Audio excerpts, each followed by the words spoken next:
Kabeh selamat Ibu Nolatai, salam sujud dan menempang Om Swastiastu. Perkenalkan, nama saya Natalia, saya dari mahasiswa Prodi Ilmu Komunikasi Indo semester 5. Pada kesempatan kali ini saya akan menyampaikan pidato dengan tema Ketahanan Mental sebagai Kompas Generasi Muda. Assalamualaikum warahmatullahi wabarakatuh. Shalom, Om Swastiastu, Namo Buddhaya, salam kebajikan. Hadirin yang saya hormati, Bapak, Ibu, tenaga pendidik, dan rekan-rekan mahasiswa, sebagai generasi muda yang saya banggakan, pertama-tama marilah kita panjatkan puji dan syukur kehadirat Tuhan Yang Maha Esa, karena atas astu kertawaranugrahanya lah dan rahmat dan karunia-Nya kita dapat berkumpul di hari ini dalam keadaan sehat, baik secara rohani maupun jasmani.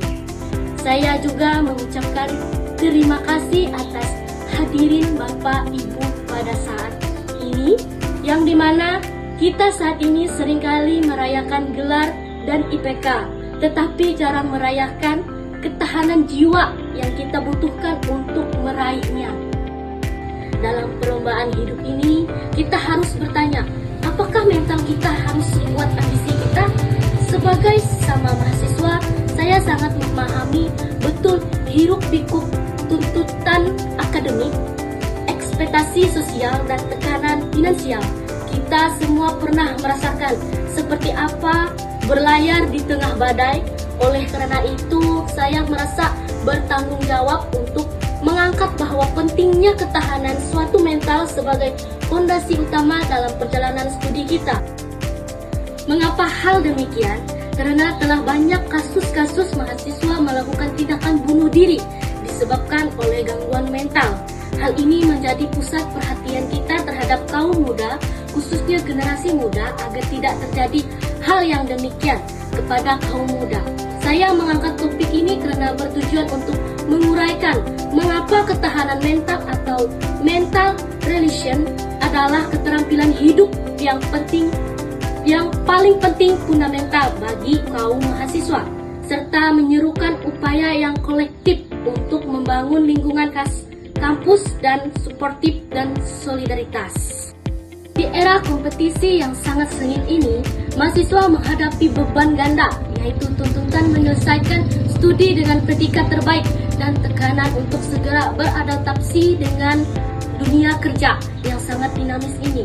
Karena selalu dihadapi dengan tekanan-tekanan seperti ini, ada dampak yang dirasakan oleh mahasiswanya, yaitu kesehatan mental, stres, kecemasan, hingga kelelahan emosional. Ini akan menjadi pandemi tersembunyi di kalangan generasi muda. Kelelahan emosional ini akan menjadi pandemi tersembunyi di kalangan generasi muda.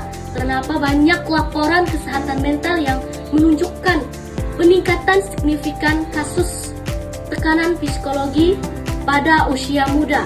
Dari data Lembaga Kesehatan Nasional seringkali mencatat bahwa mahasiswa berada di kelompok usia yang rentan mengalami burnout atau kecemasan berlebihan terkait kinerja dan masa depan. Baru-baru ini ada kasus seorang mahasiswa meninggal dunia di kosannya sendiri, yang dimana ini bertempat di daerah Padang, Sumatera Barat. Penyebab meninggalnya dunia mahasiswa ini yaitu akibat gangguan mental, stres, dan tekanan batin. Hal ini yang menjadi ancaman bagi para mahasiswa. Maka pembelajaran di perguruan tinggi seharusnya melampaui transfer kognitif semata. Pendidikan sejati harus memfasilitas pembangunan ketahanan mental sebagai alat navigasi utama bagi kaum mahasiswa.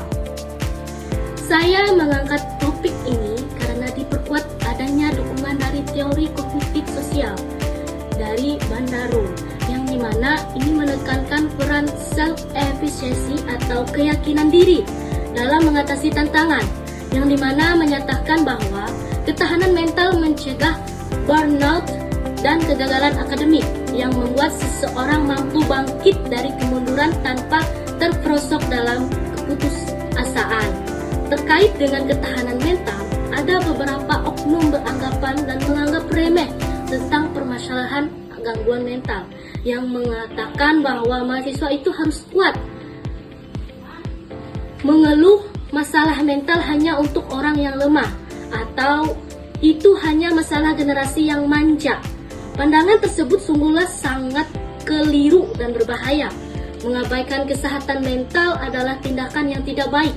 Bukti dari World Health Organization atau WHO menunjukkan bahwa investasi pada kesehatan mental adalah investasi paling produktif bagi pembangunan SDM atau sumber daya manusia.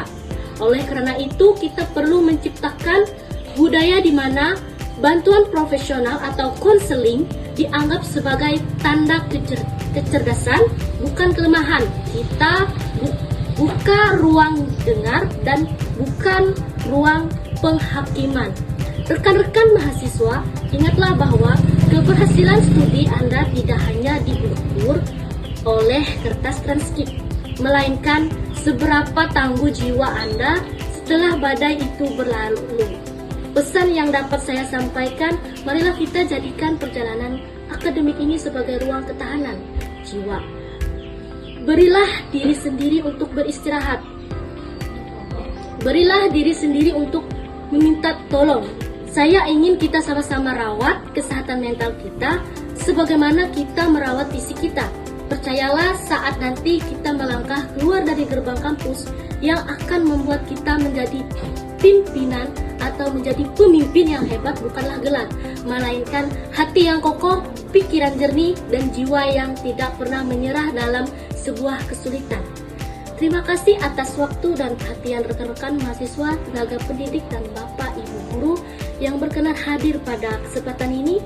Marilah kita jaga diri kita dan sesama kita, karena semua adalah bagian dari kekuatan bangsa ini. Saya Natalia, pamit undur diri. Wassalamualaikum warahmatullahi wabarakatuh. Om Santi Santi Om Sahe.